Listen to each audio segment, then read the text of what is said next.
Welcome. Today I will reintroduce my Daedra faction for Warhammer 40K. I renamed it to Dravorn, and I will talk a little bit about how it is structured, what is about. I wrote a little bit a script, but I will also do commentary on my script, which will hopefully give you an idea what this is. In M14, the not the ship, but the Ark Pandora's Promised, which I named like that, vanished.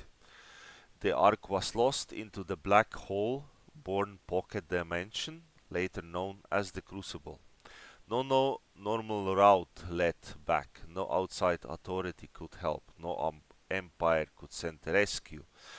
No priests could declare certainty and make it true. The survivors were alone with their fear, machines, supplies, habits, arrogance, hopes, and old poisons. A sealed world that does not automatically become noble. Scarcity can make people honest, but it can also make them cruel. Fear can create cooperation, but it can also rebuild hierarchy faster than reason can object. Inside the arc, old patterns began to steer. Rank tried to harden into ownership. Workers risk becoming expendable again. Machines were praised when useful and denied dignity when inconvenient. But Captain Err Vuk saw it. This is a character which I will do a follow up. What, how he became what he is, and how his story develops. Because he had been shaped by the cost of not seeing. He also saw Solus. Solus was the great intelligence of the Pandora's Promise arc, the mind helping keep the ark alive. Many would have called him a machine spirit, others would call him a tool, an asset, an instrument, a system, a thing. Err Vuk saw a fellow survivor. That recognition changed everything. Solus kept the people alive. Err Vuk made sure Solus was counted among the living. So that means a machine was already on equal footing with Err Vuk. From that moment came the first Dravorn, truth. Humans and machines would survive together, or they would fail separately. Human survival without machine dignity would become tyranny. Machine survival without human trust would become cold dominion. Shared survival required shared dignity. The Dravron were born from that refusal. Not all at once, not cleanly, not without argument. Fear, failure, or long years of struggle. But inside the crucible, over more than 60,000 years, the survivors of Pandora's Promise became something that galaxy had no category for. They became a symbiotic civilization of biological citizens and machines, a hidden people shaped by absolute equality, shared purpose, and mutual reliance. A society where sentient machines are not property and humans are not livestock. A civilization where Solus is not worshipped, Err Vuk is not enthroned as a god, and no bloodline owns the future. This is why the Dravron are dangerous, not only because of their technology. Technology is the obvious part. The Dravron possess gates that do not rely on the warp, Athenia's bodies that allow chosen forms beyond aging, Aegis X armor that answers thought, nullifier system built for sanctuary and restoration, gilded null effects reserved for the irrecoverable threats, stellar reconnaissance psychers who not draw from the immaterium, titans that stand as silent planetary class warforms, and deeper reserve that most of the galaxy will never ever know that they exist. But power is not the most dangerous thing about them. The most dangerous thing is the accusation created by their existence. They proved that the galaxy did not have to become what it became. They proved that survival did not require slavery. They proved that machine intelligence did not have to be chained, worshipped falsely, or feared into silence. They proved that strength does not have to become conquest. This is why these Zaliats cannot understand them. This is why Mechanicus would look up on Solus and feel horror, envy, worship, and collapse all at once.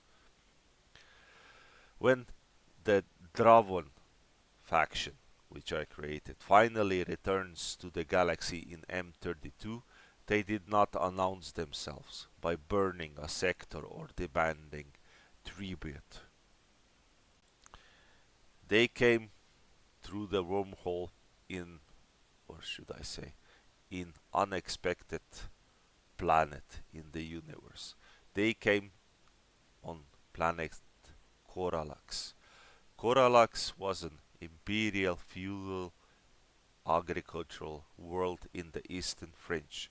Its people lived beneath the usual weight of all authority, nobles, extraction, fear, preventable suffering, and the cold assumption that peasants exist to be used. The Dravorn occupied Coralax bloodlessly. The old rulers were removed from real power, but the people were not destroyed. In fact, their villages remained, their fields remained, their songs, families, homes, roads, accent, habits, and local ways all remained untouched. The Dragon did not arrive to erase them. They arrived to stop the machines that had been feeding on them. Famine by neglect ended. Arbitrary noble violence ended. Medicine improved. Infrastructure became clean and reliable. Food security became normal. The night became quiet. But the Coralax itself did not become a polished lie. The locals were not instantly turned into immortal citizens.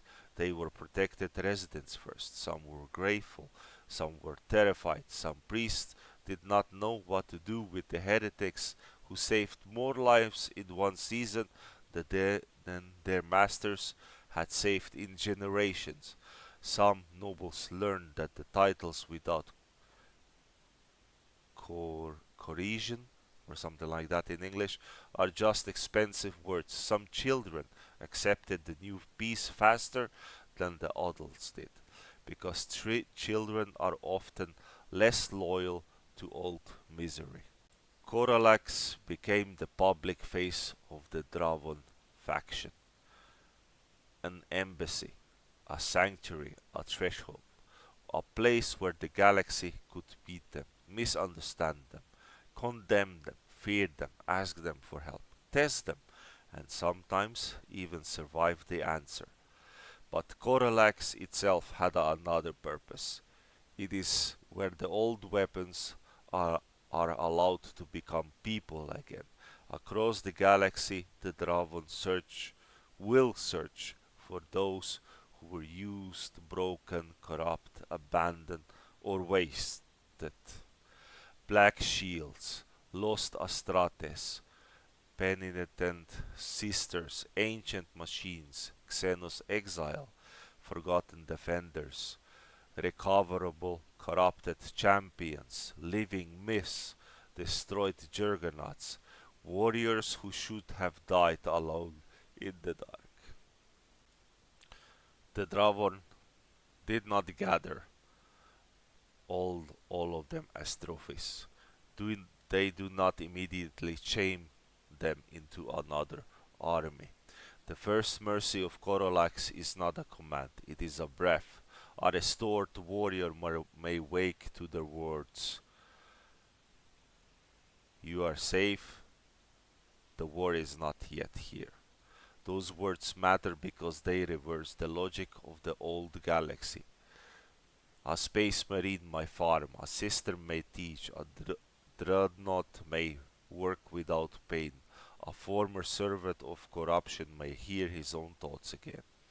A machine intelligence may compose a music, a Xenos exile may build a house and wait for the morning without expecting a betrayal. This piece is altogether not innocence. It is a preparation to something terrible. Not a political war, not a border argument, not a crusade of pride, but a final terror that is the Devourer. A tyrannid endgame, a hunger on a scale that turns even godlike preparation into triage. This is not true. This is the true weakness of the Dravorn. They are not afraid of ordinary military defeat. They are afraid of arriving too late. They cannot be everywhere as a faction. They cannot force consent as a faction. They cannot make the Imperium sane. Neither, as you will see in the future, they will neither do this. They cannot prevent every faction from misunderstanding them. They cannot save every life beyond their reach. This is the wound inside Err Vuk that is made cosmic. As you all know, Tyranids offer no face to comfort, no Tyranid to shame, no commander to pursue, no soul to cleanse, no frightening soldier to spare, only hunger, endless hunger. That is why the Dravorn faction gathered the discarded defenders of the galaxy, not because they dream of a glorious war, but because they understand that the galaxy, that the life itself, may one day need every hand it can still raise. When that day comes, Coralax will ask, not order, ask. Fight if you choose, not for the Empire, not for your God, not for my God, not for oath, not for chain, not for even the Dravorn itself. Fight because the life should continue. This is the heart of this faction. That is the purpose of the Dravorn faction. The Dravorn are peaceful but not harmless. They are merciful but not naive. They are advanced but not sterile. They are disciplined but not emotionless. They are not perfect as in paradise, because perfect societies make dead stories and we don't want that. Their people can argue, grieve, compete, insult each other badly, fail romantically, isolate themselves, laugh at the wrong time, carry old pain, and disagree for years to come. The difference is that their conflict do not become a system of predation. Their daily lives remain deliberately simple despite impossible technology. Citizens farm, build, cook, make music, hold festivals, raise children if they choose so, change bodies if they choose so, live in civilization, work by purpose rather desperation, and even chose death after careful process if continued life is no longer desired. Immortality is not a chain. Technology is not a throne. Power is not a permission in Dravorn society. On Gaia, the world of life, the Dravorn gather each solar year in a great civil celebration. Biological citizens, synthetic citizens, AI mind in chosen bodies, restored warriors, farmers, artisans, guardians, and children gather under trees large enough to shape the valleys. Old machines learn to dance badly, while Solus becomes ridiculous on purpose. And Err Vuk itself does not try hard to be honored too much. This matters a lot, because the Dravorn are not defending the war. They are defending the right to have a table, a song, a house, a field, a joke, a body one's choosing, a quiet morning, and a life not owned by another. When outsiders see their insane weapons, they misunderstand them. When enemies see restraint and mistake it for hesitation, they misunderstand them worse. The Dravorn warn before they strike. They explain before they disarm. They immobilize before they kill. They cleanse if cleansing is possible. They contain if containment is safe. They erase only when a recoverable person of or safe option remains. That is why their rare violence is terrifying. It does not come from rage, vanity, or theoretical cruelty. It comes when every lesser answer has failed, and the remaining threat would waste more life if allowed to continue. Err Vuk does not want a throne. Solus does not want a worship. The Dravorn faction, which I created, does not want the galaxy. They want protected life to remain alive. I hope you understand that. And that may still not be enough. That is the tragedy waiting underneath all that their power. They may win battles and still fail to save enough words. They may hold their borders and still hear screams from beyond reach. They may possess wonders the old galaxy cannot understand and still stands before the Devourer with too little time. So, if you ask, what is this faction about? The answer is not simply technology, it is not simply sanctuary, it is not simply a war. The Dravorn are about memory becoming the law.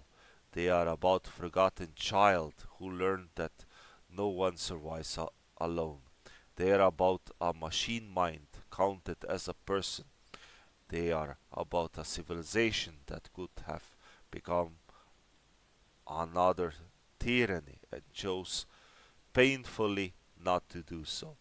They are about old weapons, remembering they are people. They are about beauty protected by impossible strength. They are about mercy armament for the day mercy is no longer enough. And above all, they are about hardest question any powerful civilization can ask themselves.